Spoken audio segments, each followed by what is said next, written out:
ಜನ ನಮ್ಮಲ್ಲಿ ಉಚಿತ ಔಷಧಿ ಸಿಗ್ತದೆ, ಉಚಿತವಾಗಿ ಅವ್ರು ತೊಗೊಂಡು ಹೋಗಬೇಕು, ಫ್ರೀಯಾಗಿ ತೊಗೊಂಡು ಹೋಗಬೇಕು, ಅಷ್ಟೇ. ನಮ್ದು ಇನ್ನೇನಿಲ್ಲ ಅವ್ರ ವಿರುದ್ಧ ಅದು ಇದು ಏನಿಲ್ಲ. ನಮ್ಮಲ್ಲಿ ಈಗ ಕೆಲವು ಕಡೆ ಜನೌಷಧಿ ಕೇಂದ್ರವೂ ಇದೆ, ಕೆಲವು ಕಡೆ ಖಾಸಗಿ ಫಾರ್ಮಸಿಗಳು ಕೂಡ ಇದೆ. ಸೊ ಅದನ್ನು ನಾವು ನಮ್ಮಲ್ಲಿ ಫಾರ್ಮಸಿ ಇರಬಾರ್ದು, ನಮ್ಮ ಜನರಿಗೆ ಫ್ರೀಯಾಗಿ ಮೆಡಿಸಿನ್ ಸಿಗಬೇಕು, ಅಷ್ಟೇ, ಇನ್ನೇನಿಲ್ಲ. ಅದು ಯಾಕೆ ಇದನ್ನು ನಾವು ಜನೌಷಧಿ ಕೇಂದ್ರ ಬೇಡ ಅಂತ ಹೇಳ್ತಾ ಇದೀವಿ ಅಂತ ಹೇಳಿದ್ರೆ, ನಮ್ಮಲ್ಲಿ ಅದೇನಾಗ್ತಾಯಿತ್ತು, ಕೆಲವು ಜನೌಷಧಿ ಕೇಂದ್ರದಲ್ಲಿ ಕೇವಲ ಆ ಔಷಧಿಗಳು ಮಾತ್ರ ಇರೋದಿಲ್ಲ, ಬ್ರ್ಯಾಂಡೆಡ್ ಔಷಧಿಗಳು ಕೂಡ ಇರ್ತದೆ, ಅದು ಒಂದು ಸಮಸ್ಯೆ.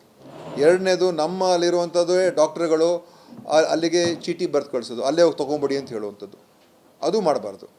ನಾವೇನು ನಮ್ಮಲ್ಲಿ ಫ್ರೀಯಾಗಿರಬೇಕು, ಜನರಿಗೆ ಏನೋ ಸ್ವಲ್ಪ ಯೂಸರ್ ಚಾರ್ಜಸ್ ಅಂತ ಕೆಲವು ಇದಕ್ಕೆ ಇರ್ತದೆ, ಅದು ಭಾಳ ಒಂದು 50 ರೂಪಾಯಿ 70 ರೂಪಾಯಿ ಆ ಥರ. ಅದು ಬಿಟ್ಟರೆ ಬೇರೆ ಯಾವುದು ಕೂಡ ಚಾರ್ಜ್ ಮಾಡೋಂಗಿಲ್ಲ, ಅದು ಡಯಾಗ್ನೋಸ್ಟಿಕ್ಸ್ಗಾಗಲಿ ಅಥವಾ ಮೆಡಿಸಿನ್ಗಾಗಲಿ.